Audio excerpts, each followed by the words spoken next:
और इंसाफ उस वक्त मिलेगा जब तुम 26 तारीख को जाकर पतंग छाप पर बटन दबाओगे। तो तुम्हारा बटन जब पतंग छाप पर दबेगा तो तुम्हारे उस बटन दबाने से मोदी भी दबेगा, नीतीश भी दबेगा, तेजस्वी भी दबेगा।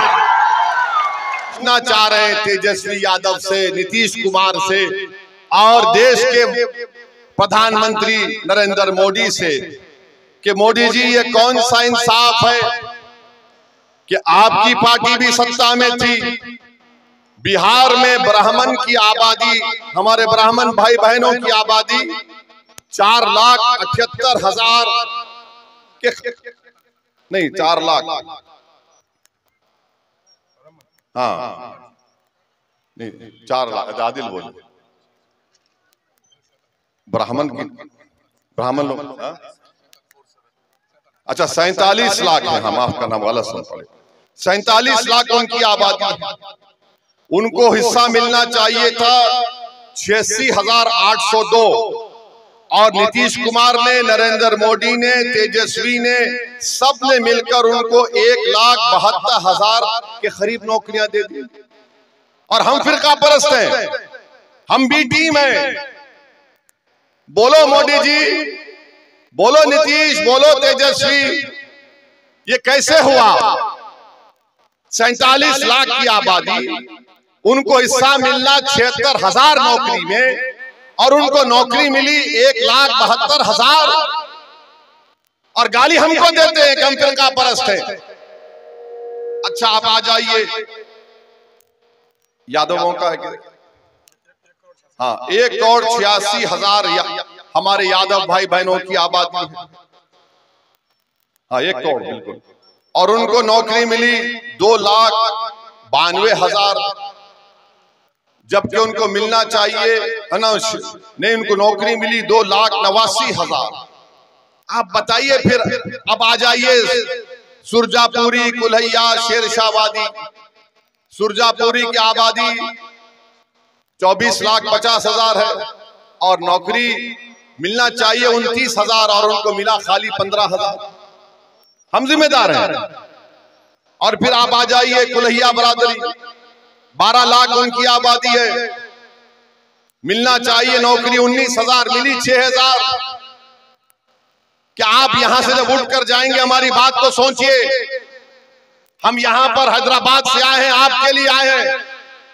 इंसाफ कौन दिलाएगा? और इंसाफ उस वक्त मिलेगा जब तुम 26 तारीख को जाकर पतंग छाप पर बटन दबाओगे। तो तुम्हारा बटन जब पतंग छाप पर दबेगा तो तुम्हारे उस बटन दबाने से मोदी भी दबेगा, नीतीश भी दबेगा, तेजस्वी भी दबेगा। जब तुम उनको दबाओगे तो तुम ऊंचाई के आसमानों पर उड़ोगे। वरना याद रखो, हम गुलामी करने के लिए पैदा नहीं हुए इन लोगों के लिए। अब आप आ जाइए शेरशाहवादी, हमारे भाई बहन 13 लाख उनकी आबादी, 21,000 उनको नौकरी मिलनी चाहिए, उनको नौकरी मिली खाली 5,500। बताओ फिर ये कौन नाइंसाफी कर रहा है? तुम्हारा आदादोशुमार है, तुम्हारे सरकार की आदादोशुमार है और तुम क्या कर रहे हो? मेरी भाइयों बहनों नौजवानों, हम तुम्हारी लड़ाई लड़ रहे हैं। मेरी इज्जतदार हमारे बुजुर्गों से अपील कर रहा हूं कि हम आपके ख्वाबों को पूरा करना चाह रहे हैं। आपने अपनी जवानी को खपा दिया इन जालिमों के पीछे और इन जालिमों ने हमारे नौजवानों के मुस्तकबिल को बर्बाद कर दिया। अगर आज ओवैसी तुम्हारे सामने खड़ा है, इसलिए खड़ा है कि बुजुर्गों के ख्वाबों को पूरा करना, हमारी माँ और बहनों की आंख से आंसू बहना कम हो जाना और हमारे बच्चे इसी सरजमीन पर बैठकर इज्जत की जिंदगी गुजारे, ये हमारी कोशिश है। तो इसलिए हम आपसे अपील कर रहे हैं कि आप अपना एक और 26 तारीख के दिन MIM पार्टी के हक में इस्तेमाल करिए। और फिर हम कल से हम देख रहे हैं हमारे भारत के प्रधानमंत्री नरेंद्र मोदी का एक भाषण हुआ। नरेंद्र मोदी ने कोई नई बात नहीं कही, हमेशा कहते हैं, आज भी कह दिया उन्होंने क्या कहा कि मुसलमान बच्चे बहुत पैदा करते हैं। मोदी जी ने कहा कि मुसलमान बच्चे बहुत पैदा करते हैं और घुसपैठी है। अब हम आपको मोदी जी की इस भाषण का पोस्टमार्टम करते हैं। उनके भाषण का, उन्होंने जो भाषण दिया उस बारे में आपको जो झूठ उन्होंने बोला उसकी सच्चाई को आपके सामने रखकर, ताकि मोदी जी को भी मालूम हो जाए कि मोदी जी आप लंबी लंबी फेंकते हैं जावेद की तरह, मगर हम आपको सच्चाई बता देते हैं। और सच्चाई ये है मेरे भाई कि भारत में मुस्लिम हमारी माँ और बहनों का जो फर्टिलिटी रेट है वो 2.36 है, कम हुआ है। माने जो बच्चे पैदा कर रहे हैं मुसलमान वो कम हुआ है। हमारे हिंदू भाई बहन का उससे कम है जरूर, मगर हमारा कम हुआ है। मगर मोदी जी क्या बोलते, बच्चे बहुत पैदा कर रहे हैं। अच्छा मोदी जी आपके कितने भाई हैं? 6। अमित शाह की कितनी बहनें हैं? 6। रविशंकर प्रसाद के कितने भाई बहन? 7। मगर इन सबको नजर आता मुसलमान बच्चे बहुत पैदा कर रहा है। ये एक गवर्नमेंट का डेटा बता रहे, फर्टिलिटी रेट 2.36। अब आप इस पे आ जाइए। दूसरा उन्होंने कहा कि यहां पर घुसपैठी है। 15 जुलाई 2014 को गवर्नमेंट ने पार्लियामेंट में इस तरह का कोई जवाब नहीं दिया, कोई एस्टिमेट नहीं है। कहा 25 नवंबर 2014 को गवर्नमेंट ने कहा कि कोई डेटा नहीं है, नंबर नहीं है। 6 दिसंबर 2016 को गवर्नमेंट ने कहा कोई कंफर्म डेटा नहीं है बांग्लादेश से जो लोग आ रहे हैं।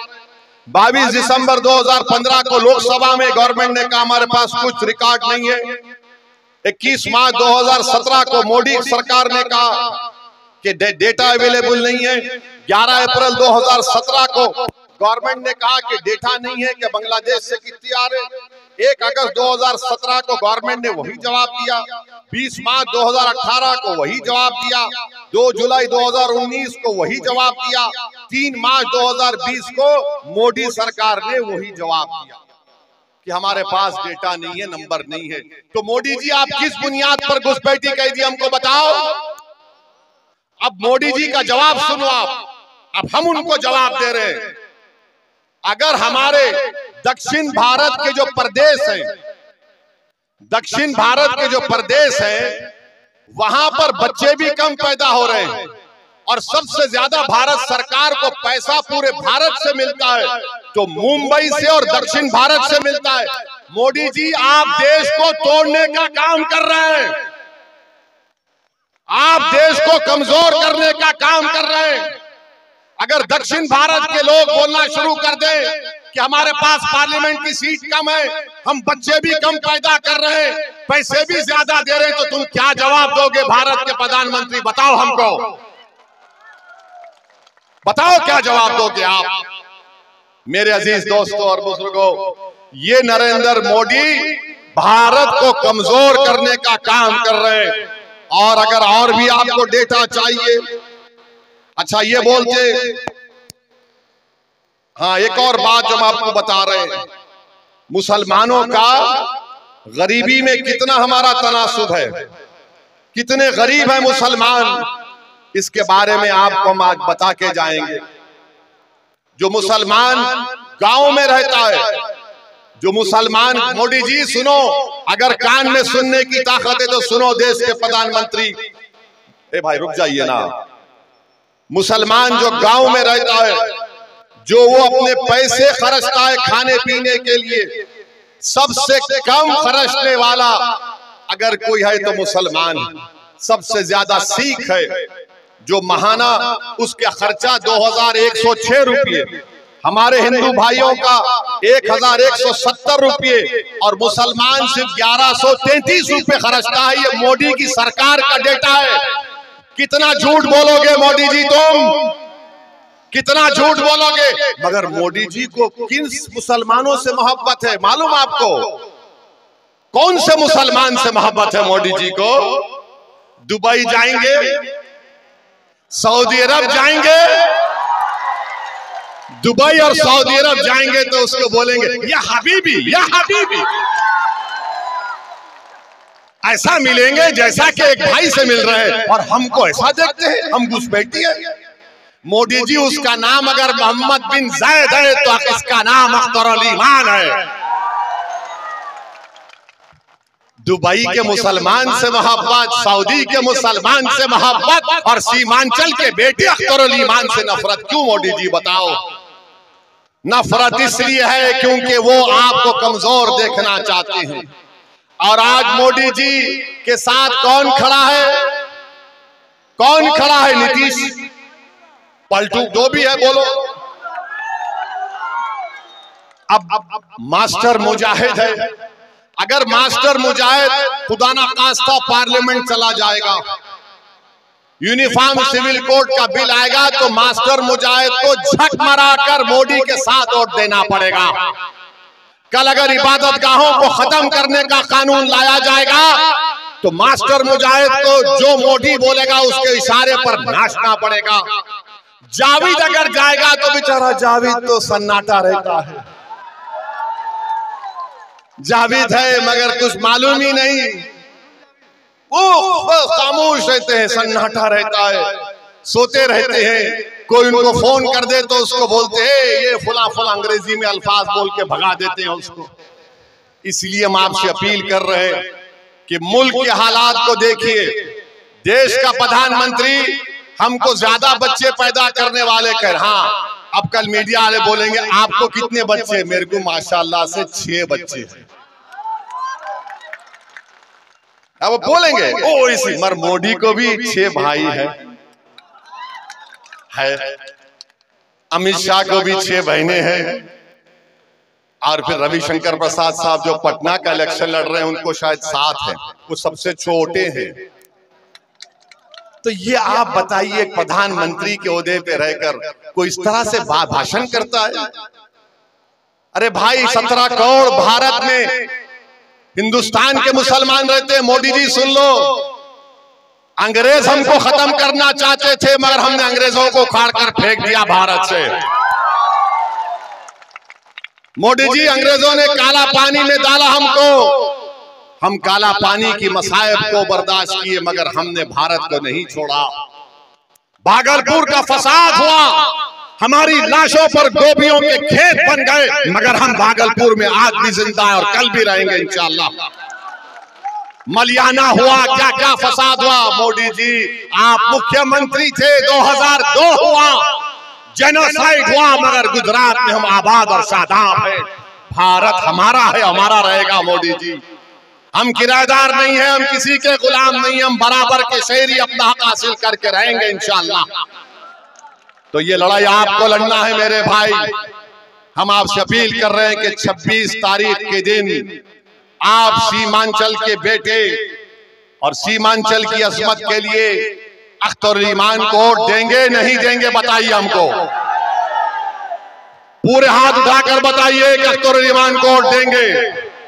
वोट देना, अपने घर वालों को लेकर जाना और बता देना इन लोगों को जो हमको दबाना चाहते हैं, पतंग छाप पर बटन दबाओ, वो खुद ब खुद दब जाएंगे इंशाअल्लाह ताला।